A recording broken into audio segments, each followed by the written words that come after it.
سوالات پھر میت میت کے کفن دفن کے اخراجات میں زکوٰۃ کا پیسہ استعمال کر سکتے ہیں اگر میت جو ہے زکوٰۃ لینے کے ہاں اصل میں کیا ہے انتقال کے بعد میت مالک نہیں بنتی انتقال کیا ہاں البتہ ان کے جو ذمہ دار ہیں وہ دیکھا جائے گا ان کے جو میت کو اس وقت جس کی کفالت میں جن کی ذمہ داری میں میت ہے وہ اگر زکوٰۃ کے قابل ہیں زکوٰۃ کے مستحق ہیں تو ان کو زکوٰۃ دے سکتے ہیں. میت کے کفن کے لیے بول کو نہیں دینا بلکہ ان کو دے ڈالنا لو بھائی کہتے ہوئے خرچہ رہا تو تمہیں کر لیو زکوٰۃ کے پیسے دیے انہوں اس میں کوئی بھی خرچہ کر لے بھائی کفن دے لیں یہ کر لیں وہ کر لیں ان کی مرضی ہے ان کو مالک بنا کر چھوڑ دیں گے متعین نہیں کریں گے تمہیں میت کے کفن کے لیے پھر وہ زکوٰۃ قبول نہیں ہوگی. زکوٰۃ قبول اگر آپ نے متعین فرما دیا میت کے کفن کے لیے تو پھر زکوٰۃ قبول نہیں ہوگی تو آپ کو مطلقاً کہہ دینا چاہیے آپ اسے استعمال آپ اسے جہاں آپ مناسب سمجھے وہاں کیا کرو استعمال کر لو. میت کے گھر کا کھانا کھا سکتے ہیں. دیکھیے اصل میں دو باتیں ہیں. میت کا مال ایک ہے وارثین کا مال. آپ کو یہ دیکھنا ہے کہ گھر جو چلتا تھا وہ کون چلاتے تھے. میت کے اخراجات میں گھر چلتا تھا اور انہی کے پیسوں سے آپ کھانا بنائے ہیں تو ہرگز کھانا کھانے کی اجازت نہیں ہے جائز نہیں ہے. اس لیے کہ انتقال کے بعد فوراً وہ مال وراثت کا ہو جاتا ہے. وراثت میں جب تک وہ مال تقسیم نہ ہو تب تک کسی کو اس میں سے ایک پیسہ بھی نکالنے کی اجازت نہیں ہے. ہاں آپ گئے جیسے کہ حکم ہے میت اگر کسی کے گھر میں میت ہو جائے پڑوسیوں کو حکم ہے کہ میت میں دیدار کرنے والوں کا اکرام کرو میت کے گھر میں کھانا بنا کر بھیجو پڑوسیوں کو حکم ہے. تو کسی پڑوس نے کسی ہمدرد نے یہ نیت کر لی چلو بھائی کون کون آتی گے انہوں سب بیچارے دور دور سے آئیں گے میت کے گھر میں کھانا بھی نہیں بنے گا چلو کھانا بنا کر کھلا دیتے ہیں. اگر وہ پاک مال بنا کر انہوں نے اکرام کی نیت سے کھلا رہے ہیں تو وہ کھانا کھانے میں کوئی حرج نہیں ہے. وہ کون وہ لوگ جو مسافرین ہوتے ہیں. مقیمین کے لیے نہیں مقیمین کے لیے تو گھر ہیں گھر میں جا کر کھانا کھا لو. مسافرین جو ہوتے ہیں وہ آ کر ان لوگوں کا مال جن کے مال سے اس میت کے گھرانوں کا اکرام کیا گیا میت کے گھرانے کا اکرام کیا گیا تو آپ باقاعدہ ان کے مال سے آپ کھا سکتے ہیں اس میں کوئی حرج نہیں. ہاں اگر وہ غربا ہیں مساکین ہیں سب کے سب آنے جانے والے آپ نے اس میں زکوٰۃ کا مال دینا چاہتے ہیں تو ایسے موقع پر کسی ایک اس میت کے ذمہ داروں میں سے ایک کو ذمہ دار بنا کر بھائی لیو کیا طبی خرچہ رہا تو کر لو جیسے کہ میں نے بتایا دے دیں اس میں چاہے وہ کفن دفن کر لیں یا آنے والوں کو کھانا کھلا لیں تو ان کے حوالے کرنے کے بعد وہ پیسہ دوسروں کے لیے حلال ہو جاتا ہے. جب مستحق زکوٰۃ لے کر اپنے طرف سے کسی کو کھانا کھلائے تو وہ کھانا زکوٰۃ کا نہیں ہوتا وہ کھانا ہدیے کا ہوتا ہے. وہ میت کے علاوہ وارث کا بھی پیسہ لگتا ہے میت کا بھی پیسہ لگتا ہے تو کھا سکتے ہیں. نہیں میت کا پیسہ نہیں لگانا. اگر مثال کے طور پر میت کے وارثین میں کوئی ایک آدمی یہ نیت کر لیے کہ پورے آنے والوں کو میں کھانا کھلاتا ہوں تو ایسے موقع پر ان کے ان کا صرف خاصہ سے انہیں کھلا سکتی. میت کا کوئی بھی پیسہ نہیں لگانا اس میں.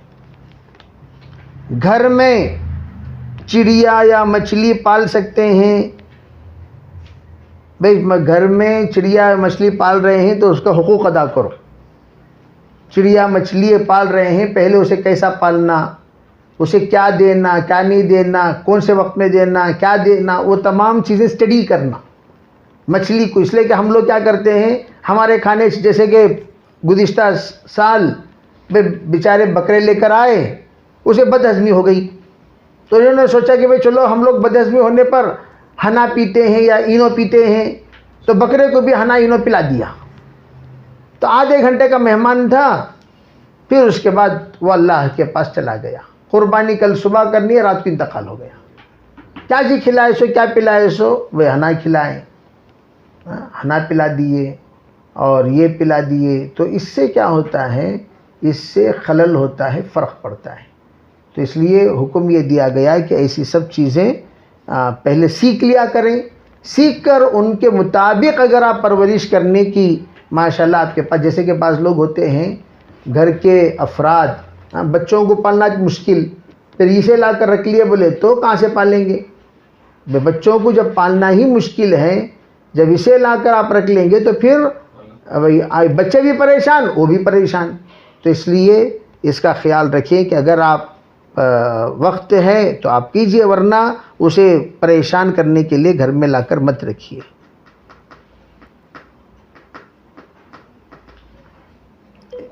یہ کیا پوچھے؟ خرید کر لانے پر گناہ ہوگا یا بے؟ تو تفصیلات بیان کر دیا. مرد بچے کی جو سنت کے مطابق لمبے بال رکھتے ہیں لیکن ان کو جمع کر کے ربر بینڈ سے باندھ رہے ہیں، مرد بچے. بھائی دیکھو، یہ ربر بینڈ سے باندھنا یہودیوں کا طریقہ ہے. یہ جو آج کل چوٹی ڈالنے کا عادت، کان تک لما جمہ وفرا، بعض لوگ گردہ رکھتے ہیں بغیر داڑھی کے. بغیر داڑھی کے گردہ رکھنا ناجائز ہے. داڑھی رکھنا واجب ہے، گردہ رکھنا سنت ہے. گردہ رکھنے کا تو شوق پیدا ہوا، داڑھی رکھنے کا شوق پیدا نہیں ہوا. تو گردہ تو میں اسی کو کہا کرتا ہوں، پیچھے سے دیکھے تو آپا، سامنے سے دیکھے تو پاپا. یہ پاپا کب بنتے ہیں؟ یہ اس وقت ہوتے ہیں جس وقت میں کہ پیچھے سے آپا، بالاں بڑے بڑے ہی ماشاءاللہ، گردہ وردہ چھوڑ لے کر، زلفیں گلفیں بنا لے کر آپا کی طرح لگتے ہیں، پپ کٹنگ. سامنے سے دیکھے تو پاپا، داڑھیش نہیں ہے، داڑھی بھی نہیں، مچھ بھی نہیں. ایسا نہیں. ہاں داڑھی بھی ہے، مچھ بھی ہے، یا مچھ بھائی یہ کر لے سکتے ہیں، کتر سکتے ہیں. داڑھی اس کے ساتھ آپ گردہ رکھ رہے ہیں، رکھیے، سنت ہے، کوئی حرج نہیں. بعض لوگ داڑھی گیڑی سب گردہ کر آج کل شو کے لیے بھی لوگ رکھنے لگے. ایسا رکھنا ہرگز جائز نہیں ہے. وہ ربر بینڈ یہ پن نہیں ڈالنا ہے. ربر بینڈ پن کچھ نہیں ڈالنا. ہاں بڑے بڑے بال اگر ہو جائیں تو اللہ کے رسول اسلام چوٹی ڈالتے تھے. چوٹی کے معنی بالوں کو بانٹتے تھے، ایسا جیسے عرب حضرات وغیرہ چوٹی وغیرہ ڈالتے ہیں، اس طریقے سے چوٹی بانٹتے تھے. جو مرد حضرات کی بانٹنے کا طریقہ الگ ہوتا ہے. بیر کا پتے سے میت کو نہلانا، اس پتے سے نارمل انسان بھی نہا سکتے، کوئی حرج نہیں. یہ میت کو نہلانے کی ضرورت اس لیے پڑتی ہے کہ کیڑے ویڑے نہیں پڑتے، کیڑے ویڑے نہیں پڑتے، اس کے لیے میت کو نہلانے کی ضرورت پڑتی ہے. اور کیا ہے وہ کیا ہے ایک اچھا، وہ بیر کے پتے زندہ لوگ بھی نہا سکتے ہیں. خاص طور پر وہ لوگ جو جنگل میں یا کھیتی باڑی میں کام کرتے ہیں، وہ بیر کے پتے سے نہا لینے سے کیڑے ویڑے کاٹتے بھی نہیں، زیادہ قریب جلدی آتے بھی نہیں. وہ صفائی کے لیے بیر کا پتا ڈالتے ہیں. آپ بھی نہا سکتے ہیں، اور بار بار آپ کو اپنا آخری نہانا بھی یاد آتا رہے گا، توبہ استغفار بھی کرتے رہیں گے. اس میں وہ ایک سہولت بھی ہے. جب گھر میں گوشت بنا کر کھاؤ تو ہڈیوں کو مکمل صاف مت کیا کرو، کیونکہ اس میں جنات کا بھی حصہ ہوتا ہے. اگر ہڈیوں کو مکمل صاف کرو گے تو وہ تمہارے گھر سے اس سے قیمتی چیزیں لے کر جائیں گے. کیا بھی لے کے جاتے نہیں بھائی، یہ سب کیا بھی لے جاتے نہیں. یہ آ کر ایک افواہ ہے، لوگوں نے اڑا دیا. دیکھو ہڈیاں وغیرہ جو ہیں، 3 چیزیں وہ جنات کی غذا ہیں: کوئلہ، ہڈی اور گوبر. یہ 3 چیزیں ان کی غذا ہیں.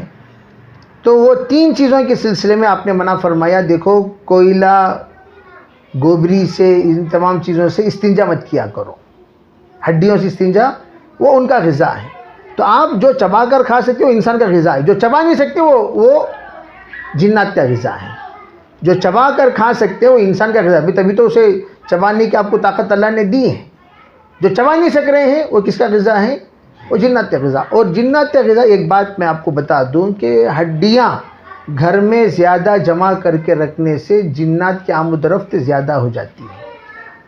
بعض لوگ کیا کرتے ہیں، ہڈیاں جمع کر کے ایک کمرے میں رکھ ڈالتی، وہ جنات کا اڈا بن جاتا. بھائی ہڈیاں جمع کر کے رکھنے سے، تو اس لیے ہڈیاں اگر جمع ہو گئی تو فوراً اسے لے جا کر باہر اسے یہ کر دو، اسے رکھو مت۔ رکھنے سے جنات کی آمد و رفت زیادہ ہوتی ہے اور پریشان بھی کرنے کا اندیشہ ہے، اس لیے گوشت کے ساتھ جڑ کر ہے کوئی بات نہیں۔ اگر گوشت سے الگ خالی ہڈیاں ہیں، سوپ کی ہڈیاں ہیں پکانے کے، وہ الگ چیز ہے۔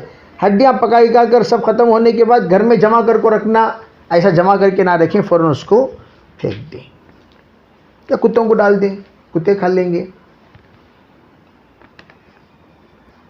آگے کا ایک سوال ہے کہ ہم نے قربانی کرنے کی نیت سے، یہ تو اب ماشاءاللہ قربانی کے عنوان پر سوالات آئے ہیں، اور آپ حضرات ذرا توجہ سے یہ بھی سماعت کر لیں۔